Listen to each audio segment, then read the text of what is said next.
बोलती पुस्तके. ज्यांना वाचनाचा नाद त्यांना बोलती पुस्तके घाली साद. आमचं चॅनल सबस्क्राईब करा आणि सबस्क्राईब करायला इतरांनाही सांगा. नमस्कार श्रोते मित्र हो. बोलती पुस्तके सादर करीत आहे लेखक ग वा बेहरे लिखित कथा इंद्रधनुष्य. आता तुम्हालाच म्हणून सांगतो, एरवी कधी बोलायचा प्रसंगच मुळी आला नसता. कित्येकदा मनातून वाटत असते की आपली काही रहस्य, आपली काही गुपिते कुणाला सांगावीत आणि पाठीशी सहानुभूतीचा आधार उभा करावा. एवढ्यासाठीच आपल्या इष्टमित्रांना जवळ करून आपण सांगू लागतो, तुला म्हणूनच सांगतो बरं का, म्हणजे त्याचे असे झाले. तसे जर पाहिले तर काहीच झाले नाही आणि कुणाच्याच आयुष्यात फारसे होत नसते. लढाईत जखमा होणाऱ्या प्रत्येक सैनिकाला वाटते की आपल्या जखमा विलक्षण, आपली शल्य अनिवार्य आणि आपला पराक्रम काही विशेष. पण तसे थोडेच असते. आता माझेच पहा ना. माझे लग्न होऊन सहज 2 वर्षे झाली. छोटी मंदाच आता वर्षाची आहे. ही 2 वर्षे कशी गेली हे कळलं सुद्धा नाही मला.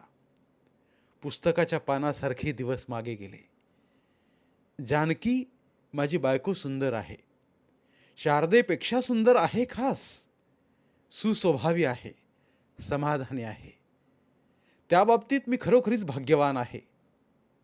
पैशा अडक्याचाही म्हटला तर त्रास नाही मला. संसार सुखाचा व्हायला ज्या ज्या गोष्टी लागतात त्या त्या मला बहुतांशी सुलभ आहेत. मग तुम्ही विचाराल, खूप करता बुवा. अहो, मग तुम्ही सांगणार ते काय?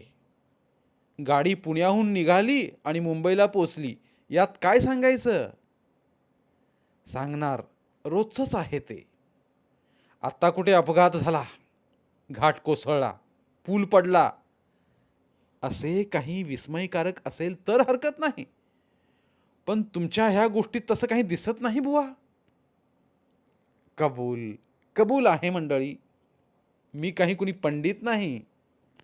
कसला तरी संदेश आदेश द्यावयाला किंवा लेखक पण नाही समरप्रसंग निर्माण करायला. पण ऐकाल तर वाटेल आणि पटेल पहा तुम्हाला की सामान्य सामान्य असे जरी म्हटले तर या प्रपंचात असे अनेक उत्पात घडत असतात की त्यांचे स्वरूप प्रथमदर्शनी रोमांचकारी वाटू शकत नाही. पण त्यांच्या अंतरंगात शिरू म्हटले की विश्वाचे प्रचंड स्वरूप आपल्याला दिसू लागते. श्रीकृष्णाच्या मुखात यशोदेला विश्वदर्शन झाले ते हे असेच असणार बहुधा, होय की नाही? पावसाची कुरबूर चालू असावी, मन निराश होते अशा वेळी. वातावरण दमट निरुत्साही होऊन जाते पार. वेळ असाच कंटाळवाना भकास जातो. पण मग काय होते, एकदम मेघाच्या मागून सूर्य डोकावून पाहतो. शाळेच्या नाटकाप्रसंगी कुणी वात्रट विद्यार्थी निळा काळा पडदा दुभंगवून हळूच डोके बाहेर काढतो आणि प्रेक्षकांना हसवतो. तसेच यावेळी सूर्याचे वागणे असते. उन्हाचे कवळसे येतात न येतात तोच अकस्मात सारे आकाश व्यापून टाकणारी एक भली थोरली सप्तरंगी कमान आपल्यापुढे उभी राहते. संवेदनशील मनुष्य प्राणी लगोलग खुश होऊन हसू लागतो. मग काय, ऐकता काय मी काय सांगतो ते? अगदी अभूतपूर्व जरी नाही तरी असेच प्रसन्न सुखावह असे सांगीन पहा मी थोडेसे. माझे लग्न झाले असे सांगितल्यासारखे वाटते पहा तुम्हाला मी, होय ना? माझे चित्त संसार संगीतात गुंग होऊन गेले. तेव्हापासून जगाला अगदी विसरल्यागतच झालं होतं पहा मला. काल प्रथमच बायको माहेरपणासाठी पाठवून दिली तेव्हा एकदम जाणीव आली की अरे, आपल्या मनाची आगीनगाडी मधल्याच कुठल्या तरी स्टेशनात मुक्काम करून आहे. अकस्मात धक्का घेऊन ती चालू लागली. मन जागे होऊन भोवती पाहू लागले. चंद्रसूर्य, वृक्षलता, स्नेही सोबती हळूहळू माझ्या दुनियेत येऊ लागले. काल लोभावल्या डोळ्यांच्या जानकी खेरीज दुनियेत दुसरे काहीच नव्हते. आणि आज जानकी खेरीज भकास वाटणाऱ्या घरात मी एकटाच. त्या एकटेपणाची जाणीव होता सारा भूतकाळ साक्षात जागृत झाला. मन पुन्हा 2 वर्षांच्या झोपेतून जागृतीत आले. ती वेडी प्रेमभंगाने पिसाट झालेली माझी भग्न मूर्ती माझ्यापुढे प्रतिबिंबत उभं राहिली.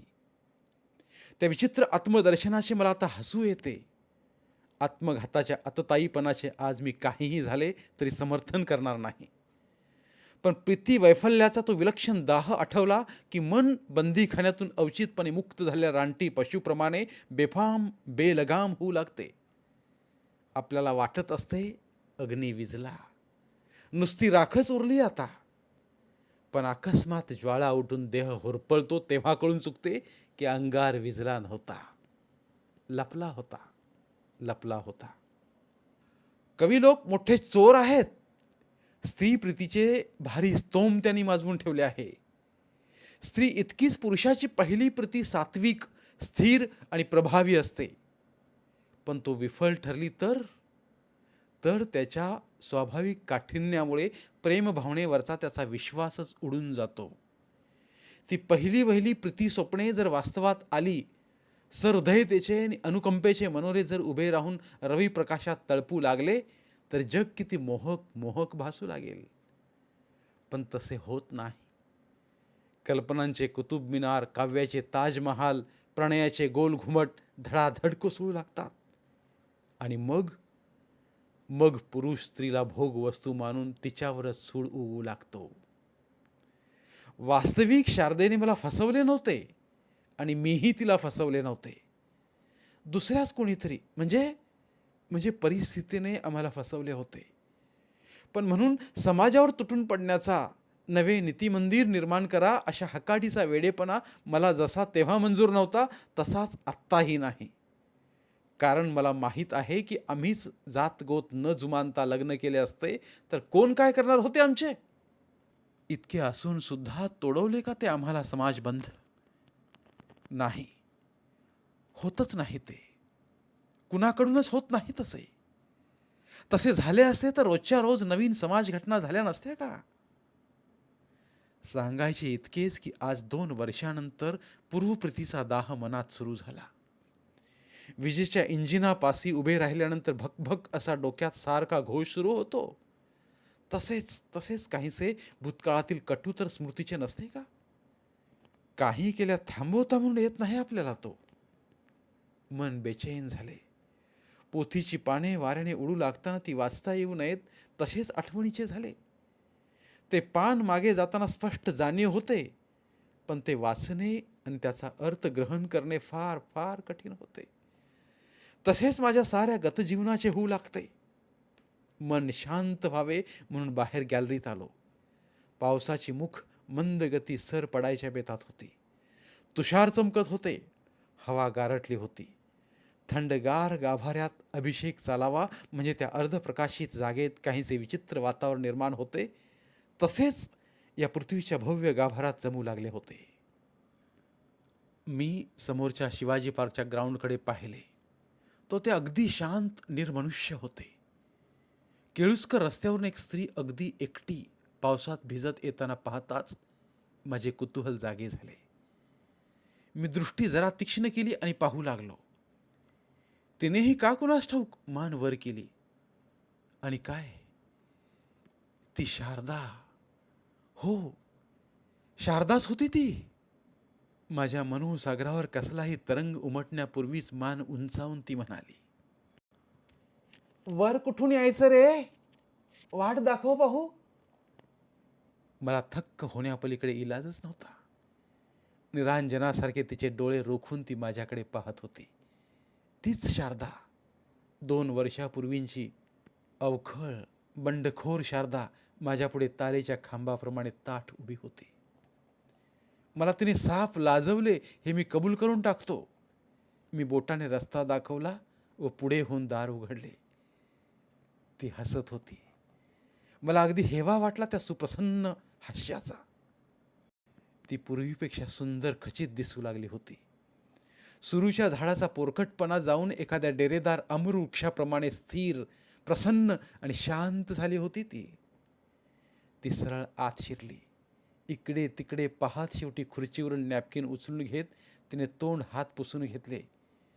तिच्या निसंकोच निर्मल मूर्तीकडे पाहून काय बोलावे तेच मला कळेना. काहीतरी बोललेच पाहिजे म्हणून मी म्हणालो, बरं आहे ना? आणि ती जी खुशाल हसत सुटली, अगदी सुसाट वेड्यासारखी, आणि मग गाडी स्टेशनमध्ये शिरताना क्रमाने मंद होत जावी तशी शांत शांत होत ती रोखून माझ्याकडे पाहू लागली. ह्याच डोळ्यात पूर्वी कामदेवाचा साक्षात्कार होता. तिथे आता पावित्र्य, संयम दिसत होता. वसंतात खळखळ करणारा निर्झर आता वर्षाकालात स्थिर, गंभीर झाला होता. हसायला काय झाले? अहंकार दुखावून मी म्हणालो, काही झाले नाही म्हणूनच हसू आले राजा. इतक्या जवळ आले, ती एकटी मी उभी असता तुझ्या हातून काही अविवेक घडला नाही, यात जरा गंमतच वाटली मला. का कुणास ठाऊक, मी एकदम पुढे झालो. तिचा हात हाती घेण्यासाठी नुसता वाकलो. बाणाच्या चापल्याने ती मागे झाली. तिच्या डोळ्यात द्वेष नव्हता, पण सावधता होती. ती किंचित तीव्रतेने उद्गारली, याच भीतीने साध्या स्नेहाला देखील आपण मुकलो आहोत. मागे होत होत उन्मादाने मी म्हणालो, शारदा, खरं खरं म्हणतेस? नाहीतर मला भेटायची इच्छा झाली होती तुला. माझा तिरस्कार नव्हतीस ना करत तू? होय? वेडा कुठचा. पुढे होऊन ती माझ्या पुढे खडी झाली. मंद सात्विक असे नित्याचे हास्य करीत तिने आपले तळहात माझ्या स्कंदावर ठेवले. क्षणभर मीच थरथरलो आणि माझ्या अंगावर कंप उठला. तिला त्या स्पर्शात वावगे काहीच वाटत नव्हते, कारण तिने माझ्याकडे पाहिले तेव्हा मला वाटले, चंद्रिकाच पौर्णिमेचे हास्य करीत आहे. माझेही अपवित्र मन त्या परमपवित्र दर्शनाने आणि स्पर्शाने दचकून जागे झाले. ती पुढे म्हणाली, खरं सांगू, माझ्या आयुष्यात जर खरोखरीच अभिमानाची गोष्ट कोणती असेल तर ती मी तुझ्यासारख्या गोड मुलावर एकेकाळी प्रेम करीत होते, सत्ता गाजवीत होते हीच. आपले प्रेम असफल झाले म्हणून मनात कुढत बसून तुझा आणि जगाचा तिरस्कार मी काय म्हणून करीत बसावे? मला तिरस्कार तर वाटतच नाही, वाटतो फक्त अभिमान. तुझ्या आणि माझ्या जीविताची वाट वेगळी वेगळी होऊन फुटली. आपण हातात घेतलेला परस्पराधारही तुटला, याची जगाला का खंत वाटणार आहे? खरंच आपल्या चिमुकल्या मनाला यातना होतात याची फिकीर कुठे असते? ते आपले व्यवहार चालू ठेवल्या वाचून राहत नाही, आणि या रहाट गाडग्यात आपणही फिरत असतो हे आपल्या तेव्हा लक्षात येतं. क्षणभर ती स्तब्ध आणि गंभीर झाली. तिचा आवाज आणि चर्या बदलली. किनाऱ्याच्या उथळ पाण्यातून नाव खोल दर्यात शिरावी असं मला वाटलं. ती बोलू लागली, या जगाबरोबर तूही फिरलास, मीही फिरते आहे. हळूहळू मी संसारात रमू लागले. मला माणसंही चांगली मिळाली. आपल्या संबंधाची कुणकुण त्यांना लागली होती, पण त्यांनी कधी माझ्यावर राग धरला नाही, तिरस्कार केला नाही. ते जर संतापले असते, त्यांनी जर सहानुभूती दाखवली नसती तर तर ते घर मी खचित सोडले असते राजा. आणि आणि मग काय झाले असते? आपल्यापैकी कुणीच सुखी झाले नसते. त्याने अगदी शांत चित्ताने साऱ्या गोष्टी घेतल्या तेव्हा माझी मलाच लाज वाटू लागली. माथे थंड झाले आणि लक्षात आले, आपण मानला तितका अन्याय काही आपल्यावर झालाच नव्हता. नाही नाही, वेडाचा झटका आल्यासारखे क्षणभर होऊन मी म्हणालो, शारदा, मनाला नाही पटायचं माझ्या हे. आपल्या समाज रचनेचाच दोष आहे सारा. ती रचना मोडून फोडून टाकायला हवी. कदाचित मगच निष्पाप जीवांचं मिलन शक्य आहे. हो, मला वाटतं एखाद वेळी आपल्या समाजातल्या अन्यायाचे प्रतीक म्हणून वावरणारी प्रत्येक गोष्ट, व्यक्ती यांचा पार नायनाट करून टाकला पाहिजे. राजा, किंचित मंदावल्या नेत्रांनी ती म्हणाली, कुठल्याही समाज रचनेत वैफल्याचा दाह हा उरणारच. मनुष्याचे मन जोपर्यंत जिवंत आहे तोपर्यंत या यातना नष्ट व्हायच्या नाहीत, आणि त्या होऊही नयेत. कारण जे सारे हवे ते मिळू लागले तर मनाला प्रेतकाळाच येऊ लागेल. अन्यायाविरुद्ध बंड करावे, विरोधकांशी झुंज द्यावी अशी जी एक आपल्या मनाच्या जिवंतपणाची खूण असते ना, ती मुळी नाहीशी होईल तशाने. आणि आणि खरं सांगू, मनाच्या या बंडखोरीतच मानव्याचा विकास आहे. तिचा ध्वनी अधिकच मंदावला. डोळे पाणावले, आसावले. ती पुढे बोलू लागली. मी मध्येच म्हणालो, विसरलीस होय मला शारदा? आपलं प्रेम, आपले मनोरथ विसरलीस आणि म्हणून का हे तत्वज्ञान काढायला लागली जीवितातून? तुला विसरणे शक्यच नाही. आणि तसे असते तर मी कशाला तुझा माग काढीत आले असते बरे? तुला आठवायचे नाही असे जरी म्हटले तरी सुद्धा तुझी विलक्षण आठवण होते. अगदी सुचेनासे होते. पण आता असे क्षण दिवसेंदिवस कमी होत चालले आहेत. सवयीने मनुष्य वाटेल तसा घडत जातो हेच खरे. विस्मृती हा तर सुखाचा शोध आहे. माझ्या जुन्या प्रीतीच्या सुखाच्या कल्पनांना काहीतरी धक्का बसत होता. ती पुढे म्हणाली, आणि विचार केल्यावर मला असे वाटते राजा, की तू आणि मी जवळ आलो असतो त्यापेक्षा तुझा विकास जास्त झाला आहे आत्ता. आर्ट गॅलरीत तुझी चित्र पाहिली आणि मन हेलावून गेलं. क्षणभर मन तुझ्या कुशीला विसाव्याला गेलेसं वाटलं आणि लक्षात आलं की आयुष्य म्हणजे एक यशस्वी तडजोड आहे. हे तुला पटू लागले आहे ऐकून. साऱ्या स्त्री जातीवर सूड घ्यावा म्हणून का होईना तुझ्या कुंचलीची सारी कला तू चित्रफलकावर अमाप ओतली आहेस. माझ्या नजरेत ते सुख मावेना. मी डोळे मिटून घेतले आणि खरोखरीच तिने डोळे मिटून घेतले. मगाशी भावनातिरेकाने तिच्या डोळ्यांतून धुके ओसंडत होते ते हळूहळू विरत असावे. तिच्या मनोगताने मला काहीतरी समाधानाचा ठेवा लाभतो आहे असं वाटलं. कारण अनेक तत्त्वज्ञानांना, कविवर्यांना जे जीविताचे महाबिकट कोडे सुटले नाही ते या चिमूटभर काठीला गवसले असावे. तिच्या वाणीत चर्चा नव्हती, कल्पना नव्हती, फक्त अनुभव होता. मला विस्मय वाटला. कुठेही सारे शिकली का? वरून पांढऱ्या दिसणाऱ्या प्रकाशाच्या अंतरंगात मनोवेदक असे सप्तरंग लपून राहतात. तसेच हिच्या अंतरंगात हे सारे अनुभव, ही प्रचिती, हा विवेक दडून राहिला होता. आणि तिच्या त्या विशाल, सखोल आणि उदार हृदयाचा आदर मनात वाढवीत मी तिच्याकडे पाहिले तो काय? ज्या तिच्या नेत्रातून अश्रू गळत होते तिथेच आता हास्याचा फुलोरा उभा होता. आणि खिडकीतून बाहेर सागराच्या पोटातून इंद्रधनुष्याचा सप्तरंगी पट्टा उंचच्या उंच आकाशात निघाला आणि दृष्टीची मर्यादा ओलांडून तो अधिकाधिक मोठा झाला. त्या बाहेरच्या आणि तिच्या नेत्रातल्या दोन्ही इंद्रधनुष्यांकडे विस्मयाने आणि आदराने मी क्षणभर पाहतच राहिलो. धन्यवाद. पुन्हा भेटूया एका नवीन कथेसह. मराठीतील प्रतिभावंत लेखकांचं साहित्य, कथा, कादंबऱ्या ऐकण्यासाठी आमचं बोलती पुस्तके हे चॅनल सबस्क्राईब करा. आणि मराठी साहित्याचा प्रसार करण्यासाठी प्रत्येक मराठी माणसाला सबस्क्राईब करण्यासाठी आवाहन करा.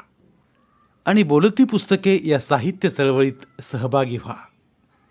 आपले पुन्हा एकदा धन्यवाद.